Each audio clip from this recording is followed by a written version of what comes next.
प्यार करता है, सहायता करता है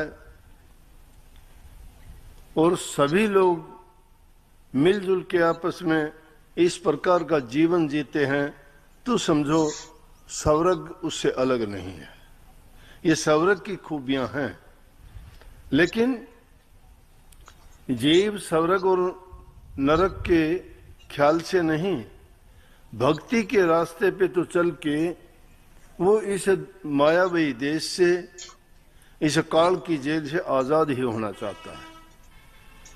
और उसको आजाद होने का तरीका एक ही चीज है।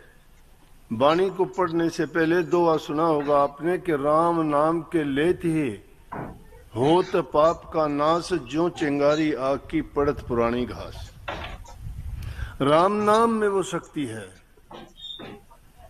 कितनी शक्ति है उसमें?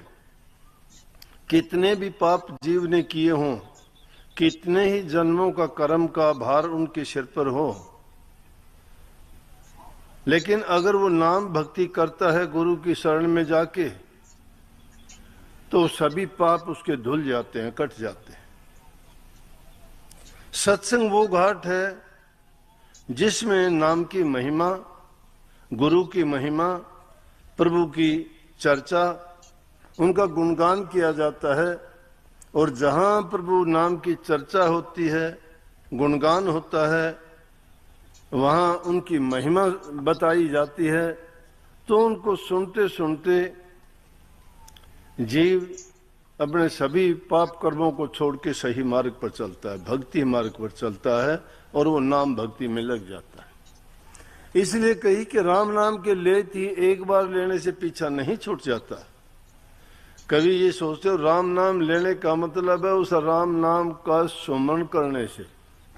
लेने का मतलब उसका सिमरण करो, बार बार उसको मन में रखो, और मन में रखने का आधार, मन में रखने का सही तरीका यह है कि जब राम का नाम तुम्हारे मन में होगा, ख्याल में होगा, जबान पे होगा, तो आपकी नीयत खोटी नहीं होगी।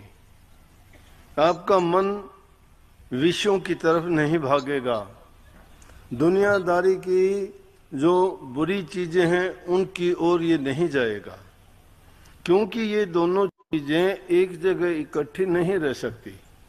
जहां प्रभु का नाम है वहां पाप कर्म बुराइयां नहीं रह सकती, और जहां पाप कर्म और बुराइयां हैं वह नाम भक्ति नहीं रह सकती। इसलिए कहते हैं कि सांस सांस में नाम सुमर व्यर्था, सांस ना खोए, क्या जाने इस सांस का आवण हो ना होए। इस सांस का भरोसा नहीं है। लिखने वाले ने पूरा का पूरा हमारा आगे तक का भविष्य लिख के इस दुनिया में तैयार कर दिया है, लेकिन उसके साथ साथ हमने भी अपने कर्म बनाने शुरू किए। और वो कर्म हमने क्या किए कि अज्ञान के बस जो कर्म करते गए, वो अज्ञान में किया हुआ काम कोई भी सही नहीं होता, उसमें कुछ ना कुछ गलत ही होता है। जब इंसान को भले बुरे का, गलत सही का, नफे नुकसान का, दुख दर्द का पता लगता है, तभी तो वो उनका तुलना कर सकता है कि बुरा करने का नतीजा बुरा होगा, अच्छा करने का नतीजा अच्छा होगा। प्रभु की नाम भक्ति करने से जीव का हित और कल्याण होगा।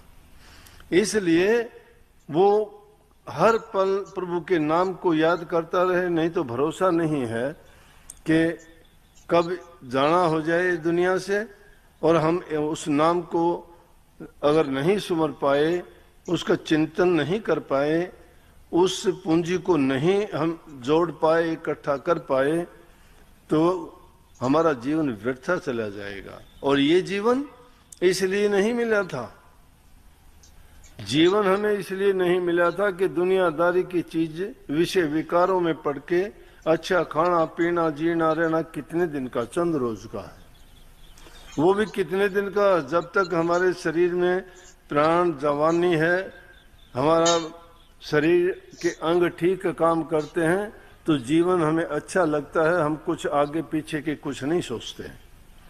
परंतु जो ही इस शरीर के अंग ढीले होने शुरू होते हैं, वक्त गुजरता है, तब इंसान को ये याद आने लगता है कि मैंने अपना समय व्यर्थ में खो दिया और ये ख्याल ही नहीं किया कि हमें इस दुनिया में आए क्यों थे, किया क्या हमने। लेकिन और दुनिया है क्या, और इस दुनिया के लिए हम अपने ही पैरों को काट लेते हैं, दूसरों का हित करने के लिए, दूसरों की भलाई करने के लिए, दूसरों के लिए तो हम पाप कमाते हैं, झूठ बोलते हैं, कपट करते हैं और बड़े से बड़े भी पाप कर जाते हैं ताकि किसी को क्या, अपनी संतान को, अपने बच्चों को, घर परिवार के लोगों को सुख दे सकें। लेकिन सुख इन संसारी पदार्थों में नहीं है। संसार के पदार्थों की तासीर खुशी वाली नहीं, इसीलिए तो इस वाणी में मैंने लिखा था कि जगत में कोई नहीं अपना, सतगुरु ने ये बात हमें बता दी। एक भी बताओ क्या अपना है इसमें?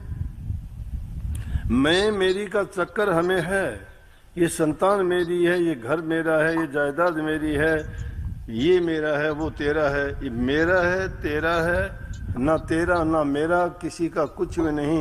ये तो ऐसा है कि जंगल की मिट्टी है इंसान का शरीर, जब अंत काल आएगा मिट्टी में मिट्टी मिल जाएगी, हवा में हवा मिल जाएगी, कुछ भी नहीं, कोई याद भी नहीं करने वाला होगा।